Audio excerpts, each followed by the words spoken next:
Welcome back, guys, to the CFB Rundown. We got Quinn in studio today, and today we're going to be going down what happened this week in all the college football, and then we'll be breaking down what happened in the AP poll. And we're going to kick it off Miami versus FSU. Just out of the gate, Carson Beck was never sacked, and that's what's going to win you the game. And he had time to throw the ball, and it showed. Carson Beck was 20 for 27, so he didn't throw it a ton. I mean, 25 times is all right, but he didn't need to do it because he had 250 yards and 4 touchdowns.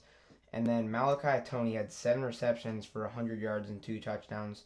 So they had a lot of explosive plays, and that's what's scary about Florida is because they can do it all.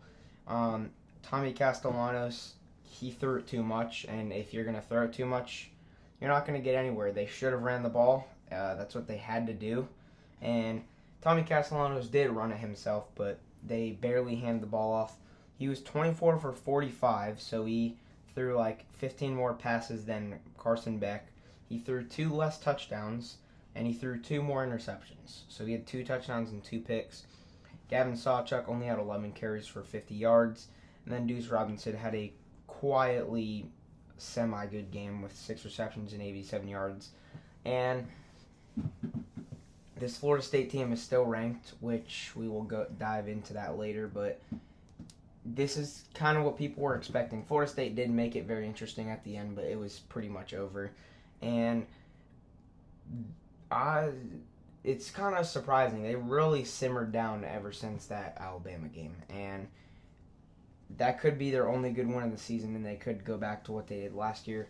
But they already have more wins than last year, so I would count the season as a success just because of that. And yeah, if I'm a Florida State fan, I'm not very happy because you already have 2 ACC losses, and it's looking like the ACC is going to be pretty hard to win. Currently, the division, Georgia Tech is tied with Miami, but they're actually first because Miami only has 1 conference win. It was Georgia Tech, Miami, Virginia, and then Louisville. So you're going to have to get into the range of where you can only have 1 to 2 losses. So Florida State is pretty much going to have to win out if they want to make it to the ACC championship.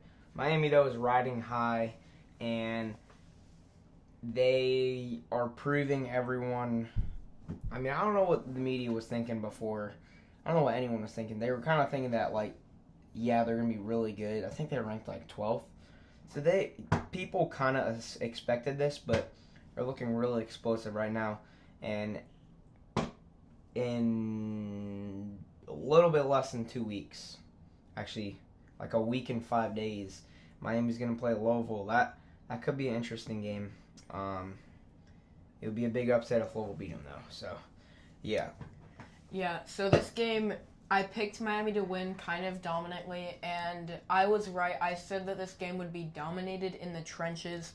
Miami has one of the best defensive line units in the country. In my opinion, it is the best defensive line. Ruben Bain Jr. had another phenomenal performance, just getting to the quarterback, pressure, run stuffing, all the things you want from a defensive lineman. And then on the other side of the ball, the Miami offensive line was exceptional. Carson Beck was never sacked, only pressured 6 times, which surprisingly was the highest this season. That just shows you how dominant this offensive line has been. And Carson Beck, he had a great game. He passed for 240 yards. Malachi Tony, CJ Daniels all had good games too. This Miami offense, it might even be better than last year. It's not as flashy. Carson Beck doesn't do all the crossbody stuff that Cam Ward does, but he does enough, and he's still probably a good quarterback. He's right in the Heisman race. He might even be the Heisman favorite. I think he might be, at least top 5. He does exactly what Miami needs him to do, and with this defense and with this offensive line, I don't know who's going to beat them. They beat USF, Florida State, LSU, and Florida very dominantly, all pretty good Power 4 wins.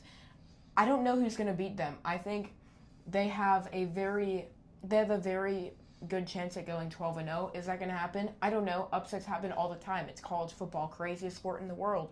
But Miami, I just don't know how you're going to score on this defense, and I don't know how you're going to stop this offensive line. They look dominant, and for Florida State, this game went kind of how I thought it would be. Just, I still think Florida State's a good team.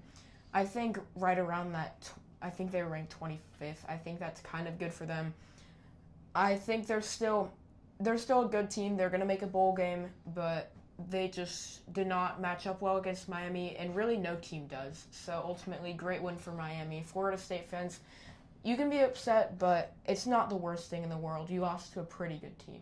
Yeah, so one thing I do want to talk about is like the narrative of like college football, and people overreact so crazy to like a team losing, and that's what's sad is like every week could be different. Like a lot of people, like I barely see anyone who actually recognizes this, and that each week that's your biggest game of the year, and whenever the fourth quarter ends, then your next game is the biggest game of the year, and it's hard that people don't see that much, and any team could win, and that's just how college football works. So whenever like a big team loses, I'm like, wow, that was a big game, but they're all human beings, and they're all gonna make mistakes.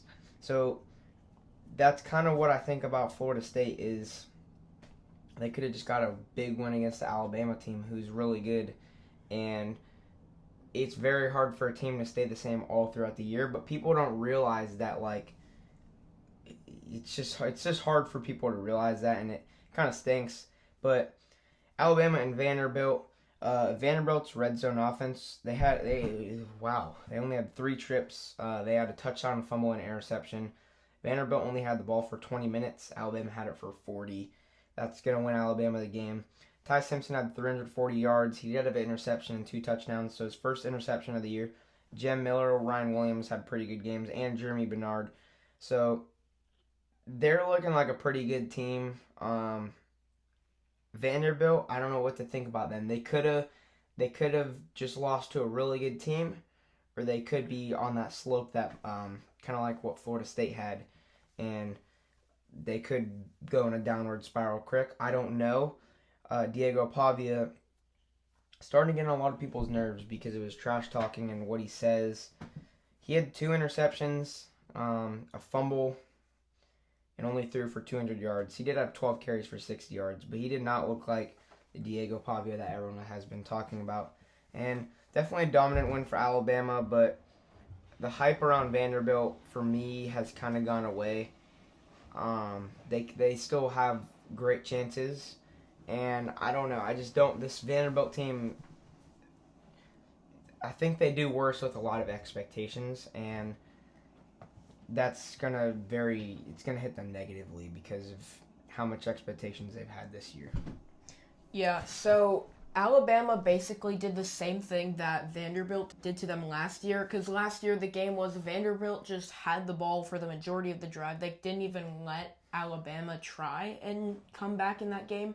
And they flipped the script. Alabama, they had the ball for 40 minutes, almost 40 minutes. And Vanderbilt only had it for just above 20. And if you're going to lose the time of possession battle, when you do get the ball, you have to make the most of it. But they only got 3 red zone trips, and they did not make the most of it. They had 1 touchdown, which was early in the game, and then they had a fumble, which was the momentum changer, and an interception. And that's just recipe to lose. If you lose the time of possession battle, and if you don't do good with your limited chances, you're not going to win the football game. And it was actually pretty close. Alabama kind of scored a touchdown late, but it was a close game. And Vanderbilt, they didn't play awful, but there's definitely a lot of question marks because Diego Pavia didn't play the greatest. He had a 3-to-1 turnover or 1-to-3 touchdown turnover ratio. And Cedric Alexander, he had a big run earlier in the game, but he only got 4 carries. I feel like if they could have ran the ball more with Alexander, because he did good whenever he got the ball, and he also had that receiving touchdown earlier in the game too. But Vanderbilt, I still think they're a pretty good team, but like JT said, the hype has definitely calmed down. And Ty Simpson had another one of his great games, and he's right up there in the Heisman conversation. 23 for 31, 340 yards, 2 touchdowns. He did have his first pick of the year, but great performance. Jam Miller had his breakout game, 22 carries for 136 yards and 1 touchdown. And ultimately, Alabama, they executed better. Their defense, I thought, played very well, of course, forcing 3 turnovers. And their offense, with Jam Miller and their run game finally being activated, Alabama looks like a very good team. And ultimately, great win for Alabama. Vanderbilt, this is your first loss of the season. You're not out of it. You still have a shot for college football playoff and SEC championship pictures, but ultimately they have to win their next game and just win the moments. And they have the talent. It's just a matter of if they can put it all together, which they didn't in this game. So we're not going to go long with Texas A&M, Mississippi State, but Mississippi State only had one drive that was over 30 yards. I think you can see who won. It was a very slow first half, but Texas A&M kind of ran all over Mississippi State in the second half. Marcel Reed was 13 for 23, 180 yards, and 2 touchdowns. He didn't have an interception. KT Concepcion had a great game. 4 receptions for only 60 yards, but he had 2 touchdowns. That's a ridiculous stat line. Averaging 20 yards, about 15 yards per catch. Mario Craver had 6 receptions for 80 yards, another one of averaging about 15 yards per catch. And Reuben Owens, 21 carries for 102 yards. That was kind of surprising because Le'Veon Moss got injured, right? Yeah, he did. And that is not good for Texas A&M, but Reuben Owens stepped up and really showed that they have depth at the running back position. Blake Shapen was 15 for 20, 140 yards, a touchdown, and interception. Wow, that's horrible. Like, that's actually trash. How do you only throw 20 times in 60 minutes of a game? And did have 140 yards, which I feel like is kind of good for only throwing 20 times. Fluff Bothwell, didn't he get injured? He did get injured. Yeah, he did get injured. It kind of sucks. 14 carries, 60 yards. Devon Booth had 8 carries for 59 yards. So both backup running backs stepping up for both teams, but it was gone from the start of the second half for Mississippi State. They did not make it interesting. Brennan Thompson had 2 receptions for 54 yards, so big plays. And this Texas A&M team is looking good, but what scares me about them is their inconsistency in the first and second halves, which it could just be like a random thing. Like I said, certain teams just don't perform. They're never going to perform their best in every game. And I feel like this was one of them where they didn't perform their best in the first half. And I feel like every game Texas A&M kind of has they're very close in a lot of them. And they kind of scare you a lot with what's happening. Like the Auburn game, that was a very slow game. This game was very slow in the first half. So it's definitely interesting to be a Texas A&M fan because they're very slow right now. And if you're going to want to contend, you're going to have to be a very fast-paced team in the SEC. But right now, their schedule is very favorable, and I'm not going to say anything because currently I'm only dialed into this week. I'm not going to go ahead to all the SEC championship stuff. But right now, their schedule's looking pretty easy. I think they're going to lose at least 1 game, if not 2. And I'm not trusting this Texas A&M team for a while because every year this happens and then they lose. So, yeah. Yeah, so this was another defensive domination by Texas A&M. Their defense played outstanding. Their pass rush, with Scooby Williams being out, they really stepped up. Cassius Howell had another amazing game. And I know Mississippi State's offensive line, they're not great. They didn't play very good, but Blake Shapen, he had pressure in his face all game. And they stopped the run for the most part. There's one drive where Mississippi State kind of ran the ball all over Texas A&M, but this defense, if they can play like this, it's going to be scary for opposing offenses. KT Concepcion, Mario Craver, they also had great games. Le'Veon Moss, he got hurt with an injury, but Texas A&M, their running game, they have a lot of depth because it's nice to see Le'Veon Moss goes down and your backup rushes for, I think, more yards than Le'Veon Moss did in a game. And Le'Veon Moss, he's going to be fine. He's just got a little banged up. He did return, but at that point it was a blowout and they didn't really want to risk it. Another injury. The one concern I have for A&M is the quarterback Marcel Reed. I still have yet to see him put on a very good performance. People don't really talk about him as not being very good. Well, he's still good. He's athletic, just inconsistent. He's very inconsistent at passing the ball. He even in the Notre Dame game where he threw for 300 yards or so, he was not accurate. He missed some open guys, and when he did take shots, they just were overthrown, underthrown. And I feel like in the first half especially, the announcers were just pointing out something called hesitation. He was hesitating to make throws, and really the turning point was that Casey Concepcion first touchdown where he didn't double clutch. He just threw the ball, and ultimately he started doing that, and then he looked good. But Marcel Reed, he does have problems. He does have to work out, and I feel like if you want to beat A&M, you have to expose Marcel Reed, which has yet to be happen. I'm just going to point it out, just some signs, but maybe he can get it together. I believe he can. He still has all the tools in the world if he can just be accurate. He has two great receivers to throw to. Texas A&M, like JT said, pretty favorable schedule. Don't want to look too far ahead, but they're right there in that SEC conversation. Undefeated, that's also great.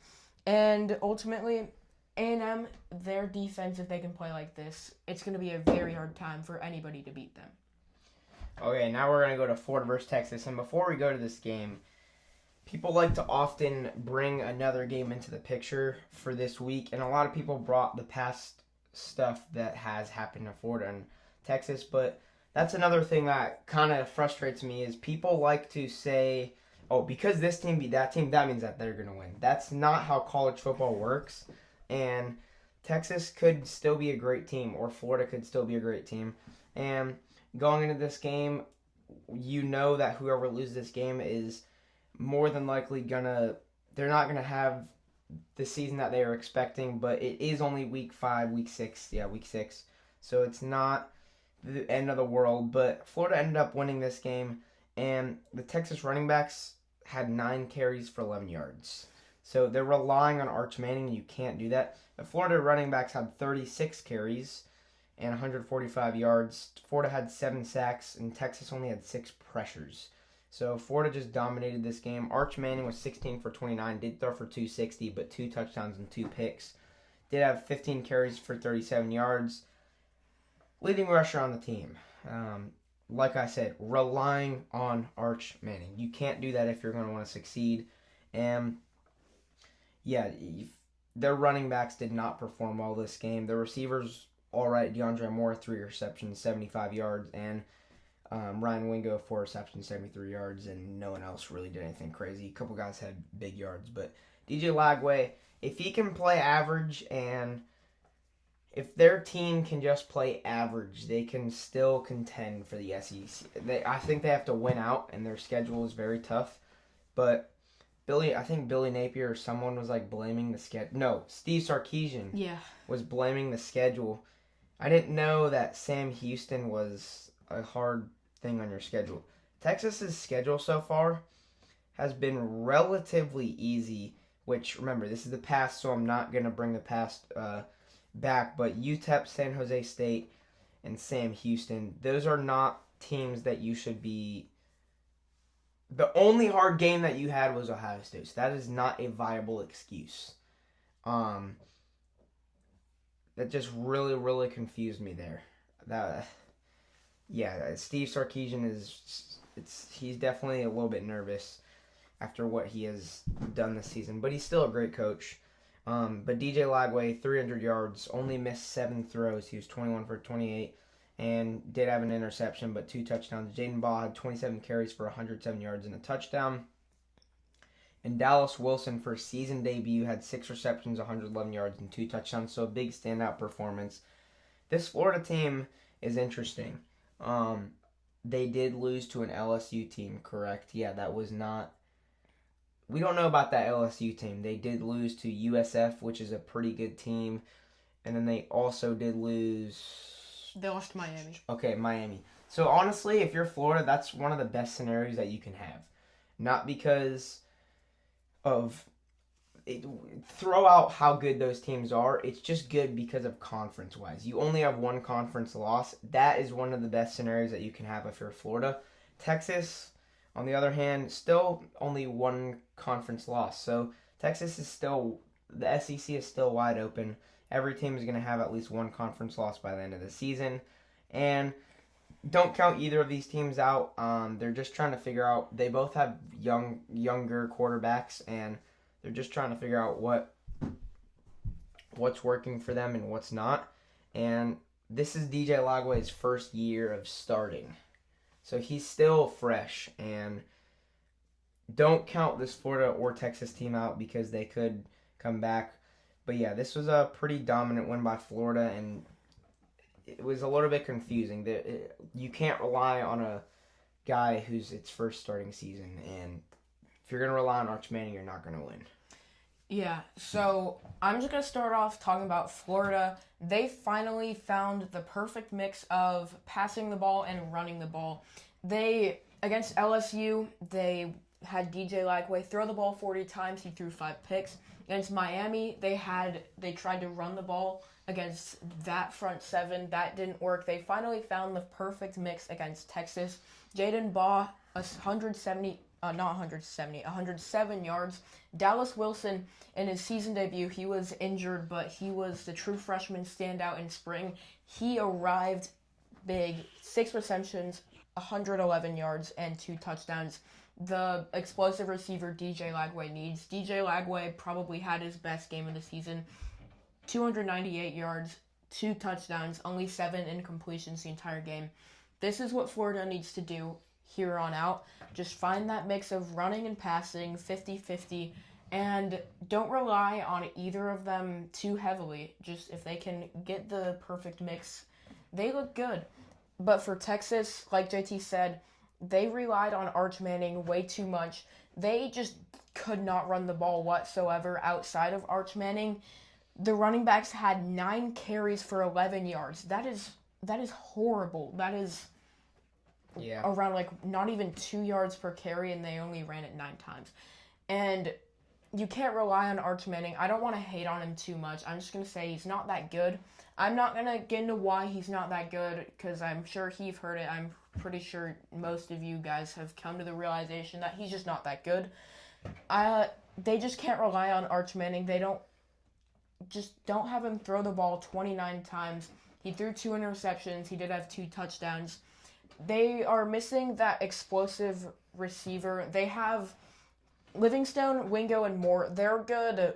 I'll just say they're good wide receiver 2s. They're missing that wide receiver 1 that Matthew Golden was. And speed, too. Yeah, speed. Neither of these guys, actually, Ryan Wingo's pretty fast, but he does struggle with drops. They're missing something. Quintravion Wiesner, I don't know what's happening. He only had 8 carries for 11 yards. I don't really know what's happening. He was very good last year, and this year he just fell off a cliff. He hasn't been nearly as good as he has in years past. I don't even know what Texas needs to do at this point. I think they just have to hope that Arch Manning can succeed, which he does have potential. He is very athletic. He has all the physical tools that you would want as a quarterback. But it's not looking good for Texas. That's all I'm going to say. And one thing that you said, I just don't know. People are all saying Arch Manning is not that good. We have to remember, this is his first ever season, and he had expectations, and whenever you have expectations, it's going to go rough no matter how every single thing that you do is going to get critiqued, and that's just the life that he lives, and I don't think it's his fault personally.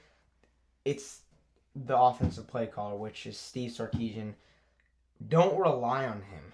Give your running backs the ball more. Don't give it 9 times out of the entire game.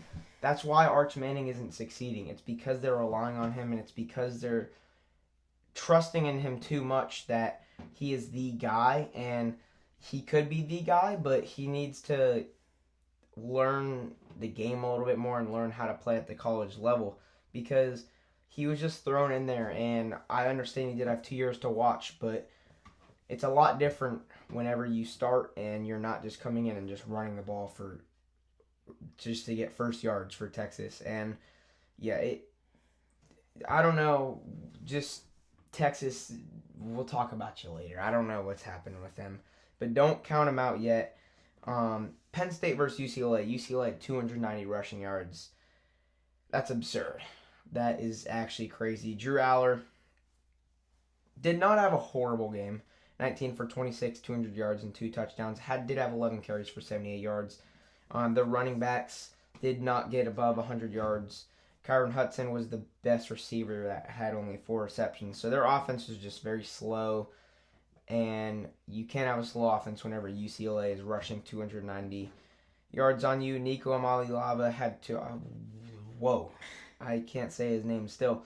Nico Imaliava did have 2 passing touchdowns, 166 yards, 16 carries, 130 rushing yards, and 3 touchdowns. First time UCLA has had UCLA QB has had 5 total touchdowns in, it was like 15 years or something, I don't remember. And then the running backs had 120 combined yards on 30 carries. So, yeah. I don't know.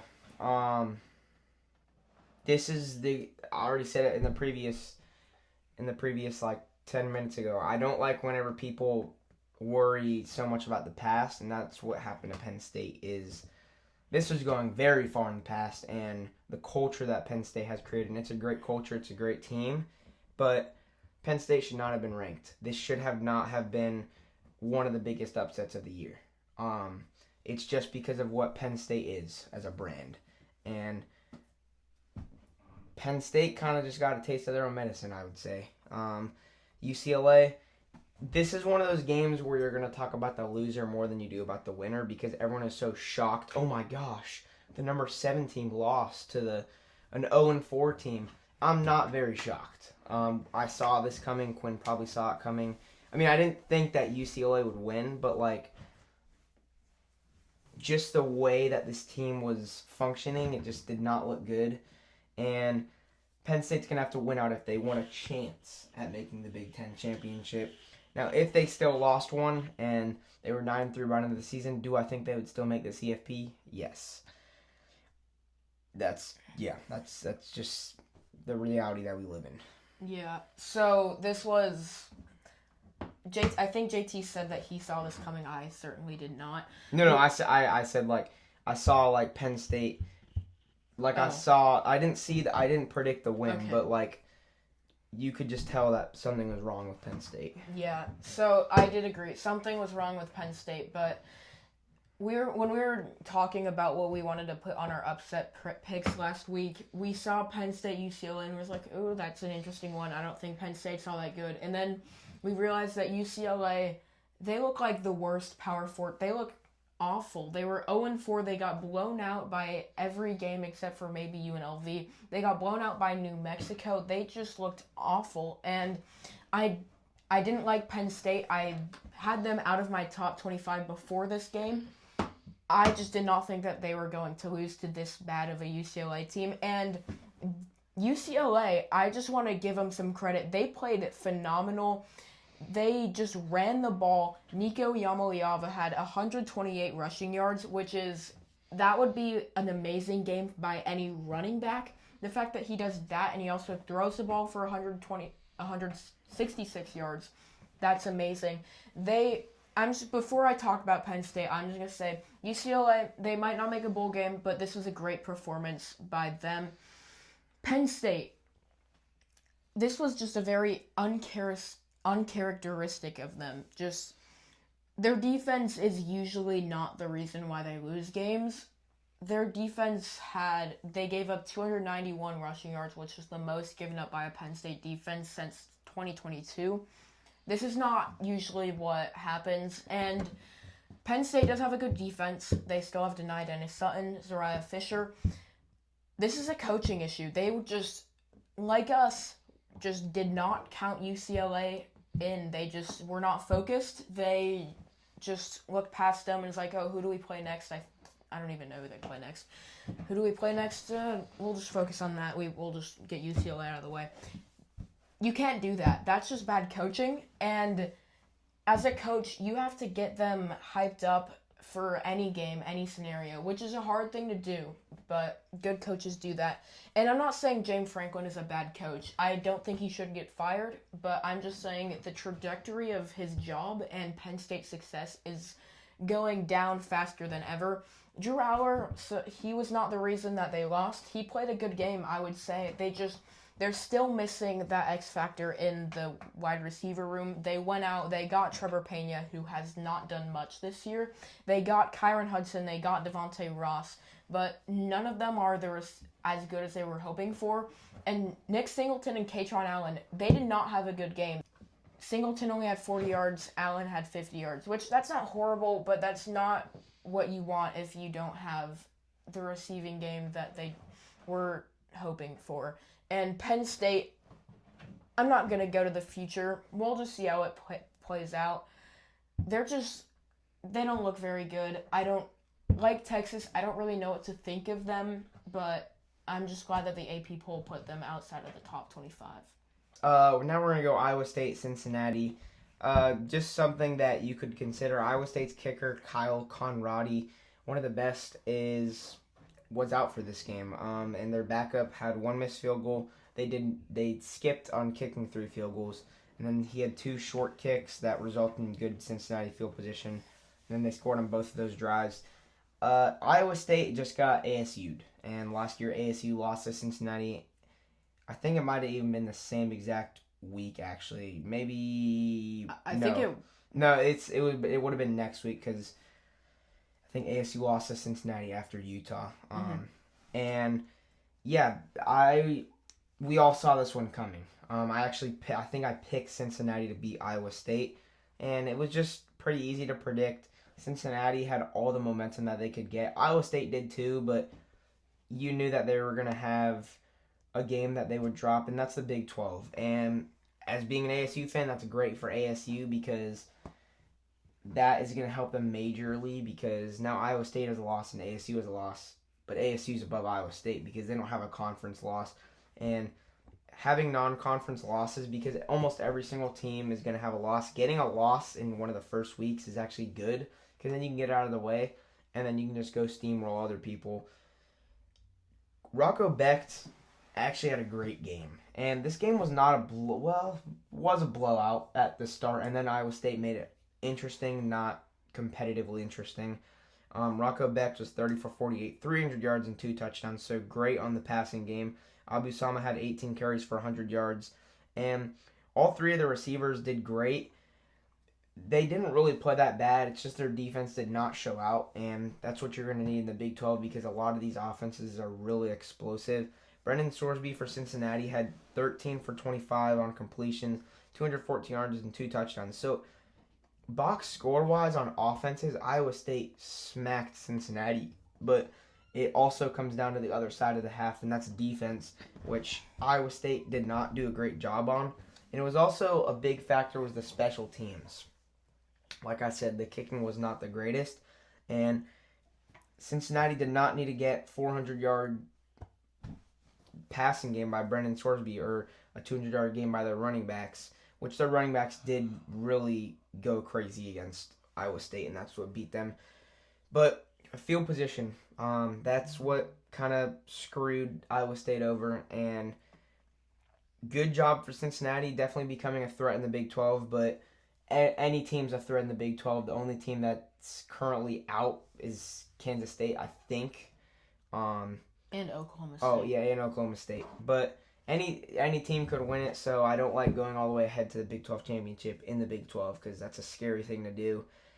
But both their running backs had a combined 200 yards, and Evan Pryor had 11.1 yards per carry, which is kind of absurd. And great win for Cincinnati. Iowa State, I still think that they're a great team. People want to overreact and say Iowa State's out of the Big 12 championship. No, they are not. You're going to lose in this game, and that was a loss that's just great win by Cincinnati and great fight by Iowa State, but Cincinnati got the win. Yeah, so Cincinnati, I thought that if they wanted to win, they were going to come out and throw the ball all over Iowa State. I think their 2 starting corners were out for the year, and they did throw some deep shots, but it was really the running game. Evan Pryor had 11 10 carries for 111 yards, 2 touchdowns, 11.1 yards per carry. The other running back, Tilly Walker, had 14 carries for 89 yards. So they just ran the ball a lot. Brendan Sorsby also played well on the ground. And that was just what Cincinnati's offensive game plan was. Iowa State, on the other hand, Aubrey Sama did have almost 100 yards, which was good. But this was the receiving game. Rocco Becht played amazing. He certainly was not the reason that they lost. He threw for 300 yards. Brett Eskeldon, Chase Sowell, and Xavier Townsend had amazing games. And this was the receiving game that they needed, and I thought they could have coming into the year. The reason that Cincinnati won, they just executed in the biggest moments when they had an early lead. Iowa State, they did come back, but they executed, Cincinnati did, in the biggest moments, and Iowa State did not. They passed up on 3 field goals, went for it on 4th down and didn't get it. They just couldn't win the big moments, and ultimately that's why Cincinnati won. Cincinnati, I was not thinking about them as contenders coming into the Big 12. I probably should have, because Brendan Sorsby, he had a quiet game, but he looks very good, and he has been for the past few weeks. Their running game with Walker and Pryor, very explosive. Evan Pryor, he had a big run earlier in the game, 11.1 yards per carry, which is awesome. Iowa State, you can't count them out. I think defensively they're similar to where they are last season. They are dealing with injuries, kind of like last season. They looked good at the start of the year, but they're pretty banged up. So I'm not just going to blame that on injuries. The other guys do need to step up, but their offense is going to have to do a lot, and they're in a similar situation to where they were last year because their offense is good, their defense wasn't the greatest, and ultimately they're still a good team, but I just don't think that they have what it takes, and they didn't have what it takes to beat Cincinnati in this game. They still have a good team, so don't count them out, but Cincinnati, this is a great win, the biggest win so far, and it's just on to the next game, which is more important. Next round to go. Last game, Louisville versus Virginia. We're actually at this game. It was pretty crazy. Miller Moss got under pressure in the second half. They had 5 sacks, and he's not a very athletic quarterback. You would think that he is, but he actually is not very fast at getting out of the pocket whenever he needs to. And in the second half, he was 9 for 15, only 80 yards, and then a pick six, and then another pick six was actually dropped.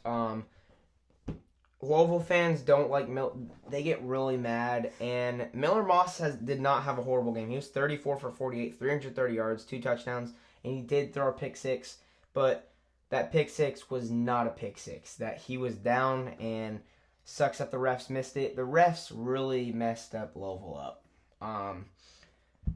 I'm not going to go too in depth of it, but there were 2 plays that I could recall that were really bad. The only good call that they made for Louisville was a targeting call that got Louisville 15 yards. But Isaac Brown caught a pass in overtime and clearly caught it. They did not call it a catch. And then Miller Moss's elbow touched the ground whenever he threw a ball. He was on the ground, and then elbow touched the ground, somehow got back up, threw it, and then it was a pick six. And, Isaac Brown did get injured, and Duke Watson did get injured, so they were both kind of gimpy, and they weren't very 100%. Chris Bell did have 12 receptions for 170 yards and 2 touchdowns. And Virginia's offense was not good, and that's why this Virginia team is going to scare me, because Louisville's offense was not playing at their 100% that game. And Virginia could have beat not the greatest team. And they're riding high, and they're ranked number 19th. Chandler Morris was 19 for 31 with 150 yards and a touchdown. Their defense won them the game. Their offense single-handedly almost lost them the game because of how bad it was playing. Jamari Taylor had 16 carries for 70 yards, and Cam Moss had 4 receptions for 43 yards and a touchdown. So they really did not play their best. And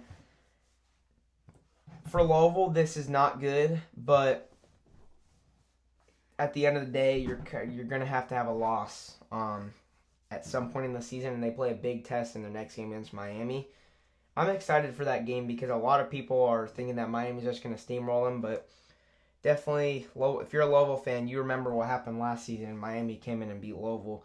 So I think Louisville will definitely make it interesting. And that's just one of those games, personally for me, where I'm actually like confident going into the game where I'm like, they actually got a chance. And Miami's team is great, but there's a chance for Louisville, and whenever you have a chance, it's college football, so you never know what's going to happen. But yeah, Louisville moves to 4-1, and Virginia actually already had a loss, I think. So Virginia still has a loss, and I think they lost to NC State, which I don't know why. I just heard this stat somewhere. Apparently, their loss to NC State does not count as a conference loss, so technically they are undefeated in the conference, even though NC State is in the ACC. Wait, how does that work, though? Something about, like, scheduling a long time ago. I don't know. I just heard this on a podcast I listened to, and, like, we have the standings pulled up. They're undefeated in conference play. I don't know why, so somebody maybe fact-checked me on that. I don't know why, but crazy. That's kind of weird, but yeah. They are undefeated. So, for Louisville, they didn't play horribly. Their defense, they played well. They just didn't execute in overtime. Miller Moss, he's a good quarterback when he's not pressured. When he has a clean pocket, he does a lot of good things. But when he has pressure in his face, like JT said, he's not very mobile. He doesn't run a lot. I don't think there's times where if you had a Sam Levitt or a Lenoris Sellers or an Arch Manning out there, he would for sure take off and run and get a first down. Miller Moss just doesn't do that. And when he's under pressure, he just makes mistakes. That pick six, was he down? Probably. But still, that was a pretty horrible decision to, like, you're clearly sacked and you chuck it up. Maybe something will happen. I don't think he was trying to give them the ball. I think he just, like, wanted to get the ball away, and the Virginia player just came swooping in. Maybe. And that was just a really tough play. I need to rewatch the play. I don't know if there was a receiver in the area. I think he was just trying to avoid the sack. Probably. But yeah. Yeah, and then he also had another pick six where they were deep back in their end zone. He didn't throw it. It wasn't actually a pick six, but he threw it. He threw it straight to the defensive back. The defensive back just made a good play, and he just dropped it. He had a clear path to the end zone for a pick six. He just dropped it, and he was also under pressure for that too. So Louisville, if they can clean up their offensive line, and if they can just protect Miller Moss, then they have a recipe to win. But when he's under pressure, he just doesn't do well. For Virginia, like JT said, their offense just kind of stalled at times. They didn't turn the ball over that much, but I don't think they had a turnover this game. They might have had a fumble, but I don't know. Yeah. But they just kind of stalled drives, and they had a few good drives which resulted in touchdowns, but Chandler Morris only passed for 150 yards. Jamari Taylor, he had a pretty good game. He rushed for 70 yards. And ultimately, Virginia probably shouldn't have won this game. The reason they won, I'm not the reason they won, but a definite reason is the refs. He already talked about that pick six, but in overtime, Isaac Brown, he caught it for a first down, and it looked to me and to him that it was a catch, and apparently there was indisputable evidence that it wasn't. You have to know that there's a catch. I'm just curious what the refs see that we didn't. Yeah, I'm not going to blame it on that. And then Louisville also gave Virginia 14 points because they had a scoop and score early in the game, and then, of course, that pick six. Virginia, they have a chance. I feel like their offense needs to their offense does need to play better. And ultimately, I feel like if you force Chandler Morris to throw the ball a lot, he threw 3 interceptions against Florida State, which is not good. He is prone to turnovers. He didn't do bad this game, but Virginia, they're a good team. I'll say that. They're not a great team. They could make the ACC championship. Louisville could make the ACC championship. Yeah, so real quick. Louisville is still 4th in the ACC, and they have a pretty easy schedule left. They play Boston College. They play Miami next. That'll be their last tough game of the season. They do play Boston College, then Virginia Tech, then California, and then they do play Clemson. We don't know what Clemson's looking like right now. That game could be a really great game. We don't know yet. And then they play SMU and Kentucky. So they theoretically, could go 6-1 in their next 7 games. And still be in the running for the ACC championship, which Georgia Tech has a pretty cakewalk of a schedule in the ACC, and that's honestly right now I think Louisville's going to have to beat Miami if they want a chance. And yeah, it's definitely going to be a little bit tougher than what Georgia Tech has to do, but I'd be shocked if Georgia Tech goes undefeated. I think they'll have at least one loss in the conference. So yeah, AP poll. We're just going to go through it. Not going to give you our reactions yet. Actually, yeah, we don't need to go through every single thing. Personally, I think LSU's too high. We'll have the graphic up. LSU is number 11, and they haven't proved much. They did beat Clemson. They did beat Florida. I don't think that they deserve to be 11 right now with their inconsistencies. And yeah, Cincinnati should be above Florida State. Quinn likes Florida State at 25. I don't think they should be in the top 25. Cincinnati has proved that they should be above Florida State. Cincinnati did lose to Nebraska, but they kept it close, and they did just beat Iowa State. I don't like Florida State right now, and I think a 4-1 team should be above a 3-2 team that has one big win, but Florida State beat I think they beat Kent State and then another random Florida team. So I think Cincinnati should be above Florida State. Now I think Miami should be number 1. Ohio State got 40 first place votes. Miami has proved that they should be at number 1 after they beat USF, Florida, and Florida State. Their schedule has been brutal, and I think they've proved a lot, and I think they should be above Ohio State. Yeah, so I'm just going to address what he said. I kind of agree with most of it. I do think Miami should be number 1. And this isn't a huge concern. Ohio State, they're the reigning champ. They haven't proven that they should be moved down. But True. Miami, that's a good point. Miami has proven that they should be bumped up. They beat 4 pretty good Power 4 teams that are all going to make a bowl game. Florida might not because they have a tough schedule. Yeah. But they beat 4 very good Power 4 teams pretty dominantly. The scores don't really reflect how the games were played. They look far and away the best team. Ohio State doesn't deserve to drop down, and they've done exactly what they should do against their competition. Florida State, I like them being ranked, but if that comes with the cost of Cincinnati being not ranked, then I don't like that. Cincinnati should for sure be ranked. They got a great win over what was the 14th team in the country, Iowa State. Their only loss came to Nebraska, Nebraska's a pretty good team. I think they'll make a bowl game, and it came very close at the end. Cincinnati should be ranked. Florida State, I don't hate them being ranked, but LSU is too high. When we come out with ours, I have them probably not even in the top 15. I haven't really made it yet, but their offense inconsistency does not warrant them getting 11. I'm just going to say I like USF and Memphis being ranked, giving love to the group of 5. And the main reason why I think this AP poll is pretty good, I just want to congratulate the AP voters finally realizing that Penn State and Texas should not be ranked. Why they probably shouldn't have gotten any votes. They were 26th and 27th. Who cares? They're not ranked. And I didn't have them ranked last week. And I just didn't think that the AP poll should do this. This was by far the right move. They don't even deserve to be in the top 50. But I did not think the AP poll, that the AP voters that don't watch these games and just have their rankings based on preseason expectations and hype, I didn't think they would do it, and they did, so congrats to them. That's all I have to say. Yeah, it's going to wrap it up for today's podcast. My computer's at 1%, so we got to go. Hopefully you guys have a great day. It's been JT, that's Quinn, checking out. See ya.